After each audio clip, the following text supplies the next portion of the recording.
करण मल्होत्रा, एक सामान्य युवक, एक पुराने शहर में अपने परिवार की जड़ों को तलाशने आता है। वह और उसकी दोस्त अनन्या एक अजीब हत्या के मामले में फंस जाते हैं, जिसमें किल की श्रृंखला से जुड़ी रहस्यमय घटनाएं होती हैं।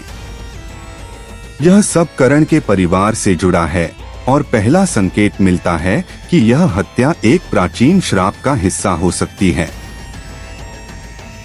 करण को उसके परिवार के इतिहास के बारे में कुछ पुरानी किताबें मिलती हैं, जिसमें उसके पूर्वजों का जिक्र है। वह जानता है कि उसके परिवार पर एक श्राप है। इस एपिसोड में अनन्या और करण मिलकर इस श्राप की जड़ें खोजने का फैसला करते हैं। किल की घटनाएं लगातार बढ़ रही हैं और एक नया संदिग्ध दिखाई देता है। क्या यह किल परिवार के साथ जुड़ा है या कोई और ताकत है? करण और अनन्या किल के मामले की गहराई में जाते हैं और उन्हें पता चलता है कि जो भी किल कर रहा है वह अमृता देवी के वंशज से संबंधित है।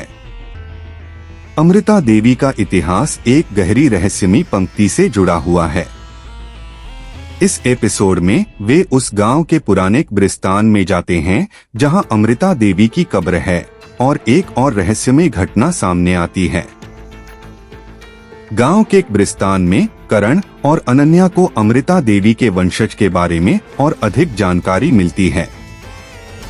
वे एक रहस्यमय निशान पाते हैं जो श्राप के स्रोत का संकेत देता है। एक और किल हुआ है और इस बार किल में कुछ नया और अजीब देखने को मिलता है। क्या अब तक सब कुछ सिर्फ एक इत्तेफाक था या यह सच में एक कड़ी जुड़ी हुई है? करण का मानसिक स्थिति बिगड़ने लगती है क्योंकि श्राप उसके भीतर गहराई से असर डालने लगता है। उसे लगता है कि वह अब पूरी तरह से उस बुरी ताकत का हिस्सा बन चुका है। अनन्या उसकी मदद करने की कोशिश करती है और वे एक आखिरी रास्ता ढूंढते हैं जिससे करण को बचाया जा सकता है। इस एपिसोड में श्राप का असली स्रोत खुलता है और करण को पता चलता है कि वह एक बड़ी लड़ाई के लिए तैयार नहीं था। श्राप का असली रूप अब सामने आता है और अमृता देवी की ताकत को महसूस किया जा सकता है। करण और अनन्या ने जो भी राज खोले हैं वे अब अपने अस्तित्व को बचाने के लिए एक कठिन संघर्ष में फंस गए हैं। अमृता देवी का वंशज अब एक सीरियल किलर के रूप में सामने आता है जो उन दोनों को खत्म करने के लिए हर कदम पर तैयार है।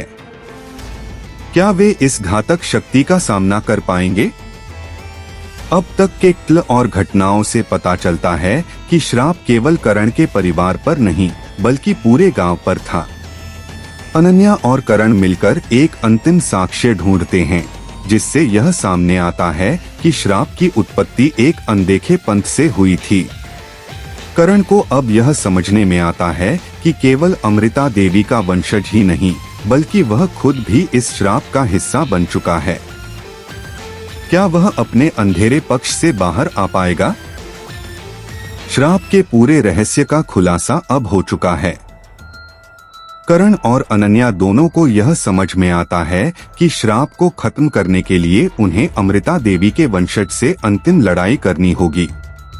लेकिन जैसे ही वे जीतने के करीब पहुंचते हैं, एक नया और खतरनाक खतरा सामने आता है जो शायद इस कहानी का असली अंत नहीं बल्कि एक नई शुरुआत है।